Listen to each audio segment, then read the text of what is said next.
Physical موجودگی اب جذباتی تعلق کی ضمانت نہیں رہی۔ بالکل نہیں۔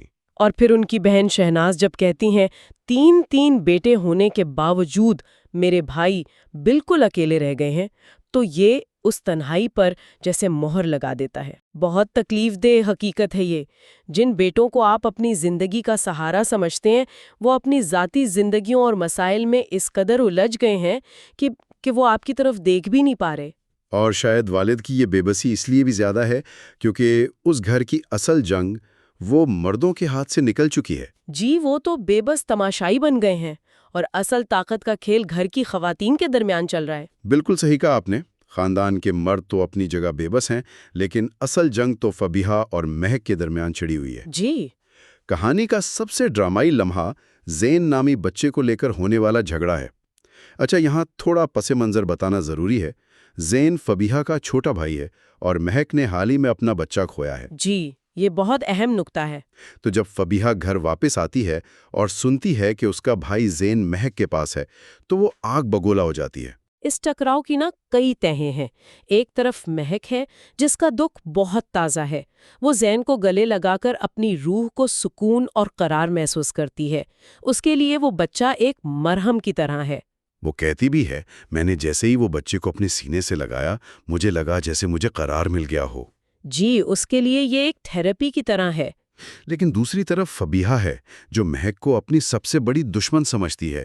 وہ مہک کی اس ممتا بھری حرکت کو بھی شک کی نگاہ سے دیکھتی ہے۔ وہ سیدھا مہک پر چڑھ دوڑتی ہے اور الزام لگاتی ہے کہ وہ بدلے کی آگ میں زین کو نقصان پہنچا سکتی ہے۔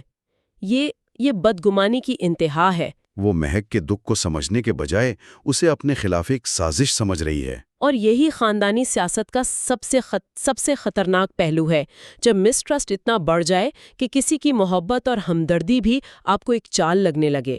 فبیہا کے لیے مہک کا زین کو چھونا بھی ناقابل برداشت ہے۔ وہ اپنی انسیکیورٹی کو غصے اور الزامات کے پیچھے چھپا رہی ہے۔ وہ شاید اندر سے اس بات سے بھی ڈرتی ہے کہ کہیں اس کا بھائی اس سے زیادہ مہک سے نہ لگاؤ پیدا کر لے۔ اور اس سارے معاملے میں ایمان کا کردار بھی بہت اہم ہے۔ وہ دونوں کے درمیان پھنس جاتی ہے۔ جی، ایمان جو تیسرے بھائی کی بیوی ہے۔ اسی نے زین کو کچھ دیر کے لیے مہک کے پاس چھوڑا تھا۔ اس کی نیت تو صاف تھی، وہ شاید مہک کے دکھ کو کم کرنا چاہتی تھی، لیکن فبیہا اسے بھی نہیں بخشتی۔ اور اسے کہتی ہے، مجھے تم سے اس چیز کی امید نہیں تھی ایمان۔ جی، ایمان اس گھر کی وہ فرد ہے جو سب کو جوڑنے کی کوشش کر رہی ہے، لیکن خود ہی سب سے زیادہ پس رہی ہے۔ وہ اس خاموش اکثریت کی عکاسی کرتی ہے جو خاندانی جھگڑوں میں نہ چاہتے ہوئے بھی سب سے زیادہ متاثر ہوتی ہے۔ وہ پیس میکر بننے کی کوشش میں خود ہی سب سے بڑا نقصان اٹھاتی ہے۔ بالکل۔ یہ تو ہوئی گھر کے اندر کی تباہی کی، لیکن اس کہانی میں ایک چھوٹی سی امید کی کرن بھی ہے۔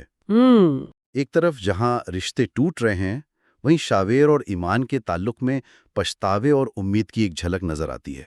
شاویر جو ایمان کو چھوڑ چکا تھا، اب اپنے ماضی پر نادم ہے۔ جی، اور وہ اس سے معافی مانگنا چاہتا ہے۔ وہ مسکان سے کہتا ہے، میں اپنے کیے پہ اس سے گڑ گڑا کر معافی مانگوں گا۔ اس کے لہجے میں ایک سچی ندامت ہے۔ یہ کہانی میں ایک دلچسپ تضاد پیش کرتا ہے۔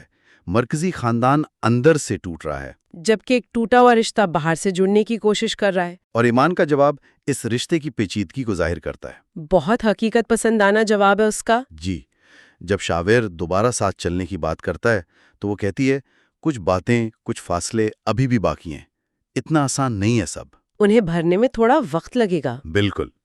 وہ یہ نہیں کہتی کہ میں معاف نہیں کروں گی، لیکن وہ یہ بھی واضح کر دیتی ہے کہ اعتماد بحال کرنا ایک رات کا کھیل نہیں۔ زخم بھرنے میں وقت لگتا ہے، لیکن شاویر کی کوشش، اس کا پچھتاوا، اس کہانی میں ایک امید ضرور ہے کہ شاید ٹوٹے ہوئے رشتے بھی دوبارہ جڑ سکتے ہیں اگر سچے دل سے کوشش کی جائے۔ اور یہاں معاون کرداروں کا ذکر بھی ضروری ہے۔ مسکان اور راحیل جیسے کردار۔ جی، جو اس تاریک ماحول میں روشنی کا کام کر رہے ہیں۔ راحیل اپنی بہن مہک کو تسلی دینے آتا ہے اور اسے بتاتا ہے کہ وہ اکیلی نہیں ہے۔ وہ اسے یاد دلاتا ہے کہ اگر شوہر اپنی بیوی کے ساتھ کھڑا ہو تو آپ دونوں تو کسی بھی طوفان سے لڑ سکتے ہیں۔ یہ صرف تسلی نہیں بلکہ مہک کو اس کی اپنی طاقت یاد دلانے کی کوشش ہے۔ جی، اور اسی طرح مسکان ایمان کا سہارا بننے کے لیے اس گھر میں موجود ہے۔ یہ ظاہر کرتا ہے کہ شدید تناؤ اور نفرت کے باوجود ہمدردی اور حمایت کے رشتے ابھی بھی زندہ ہیں۔ بالکل۔ یہ کردار اس لیے بھی اہم ہے کیونکہ وہ ہمیں یاد دلاتے ہیں کہ خاندان صرف خون کے رشتوں کا نام نہیں، کبھی کبھی باہر کے لوگ، دوست، وہ سہارا بن جاتے ہیں جو گھر کے اپنے نہیں بن پاتے۔ وہ اس گھر کی زہریلی فضا سے باہر کی آوازیں ہیں جو ایک مختلف نقطہ نظر پیش کرتی ہیں۔ جی، وہ یاد دلاتے ہیں کہ اس لڑائی کے باہر بھی ایک دنیا ہے جہاں ہمدردی اور محبت موجود ہے۔ تو اس ساری گفتگو کو اگر سمیٹیں تو ہم نے دیکھا کہ کس طرح ذاتی دکھ، بدگمانی اور انا ایک ہنستے بستے گھر کو میدان جنگ بنا دیتے ہیں۔ ہر کردار اپنی جگہ پر خود کو صحیح اور مظلوم سمجھ رہا ہے۔ بالکل، فبیہا اپنے تحفظ کے لیے لڑ رہی ہے، مہک اپنے غم سے، اور المیر اپنی محبت بچانے کے لیے۔ بٹوارے کا مطالبہ صرف دیواریں کھڑی کرنے کا نام نہیں، بلکہ یہ ان دلوں میں پیدا ہونے والی دوریوں کا نتیجہ ہے جو اب ایک چھت کے نیچے سانس نہیں لے پا رہے۔ صحیح۔ یہ کہانی اس بات کی عکاسی کرتی ہے کہ جب سمواد یعنی کمیونیکیشن ختم ہو جاتا ہے اور ہر شخص صرف اپنے زخموں کو دیکھنا شروع کر دیتا ہے تو پورا خاندان بکھر جاتا ہے۔ یہاں مسئلہ صرف گھر کی تقسیم کا نہیں، مسئلہ جذباتی طور پر دیوالیہ ہو جانے کا ہے۔ ہر کوئی اپنی تکلیف میں اس قدر ڈوبا ہوا ہے کہ اسے دوسرے کی تکلیف نظر ہی نہیں آ رہی، اور یہی کسی بھی رشتے کے خاتمے کی سب سے بڑی وجہ بنتی ہے۔ اور یہی اس کہانی کا سب سے بڑا المیہ ہے۔ ہر کردار خود کو مظلوم سمجھتا ہے۔ فبیہا کو لگتا ہے کہ گھر والے اسے بوجھ سمجھتے ہیں، مہک کو لگتا ہے کہ اس کی خوشیاں چھین لی گئی ہیں، المیر کو لگتا ہے کہ وہ بیوی اور خاندان کے بیچ پس رہا ہے۔ یہاں تک کہ گھر کے سربراہ آصف بھائی بھی خود کو بے بس اور اکیلا محسوس کرتے ہیں۔ ہر کوئی اپنی اپنی جنگ لڑ رہا ہے۔ تو یہاں سوچنے کے لیے ایک سوال یہ پیدا ہوتا ہے کہ جب ایک ہی کہانی میں ہر کردار خود کو ہیرو اور دوسرے کو ولن سمجھنے لگے، جب ہر کوئی اپنی تکلیف کو ہی سب سے بڑی سچائی مان لے، تو کیا مفاہمت کی کوئی گنجائش باقی رہتی ہے؟ یا پھر ٹوٹنا ہی مقدر بن جاتا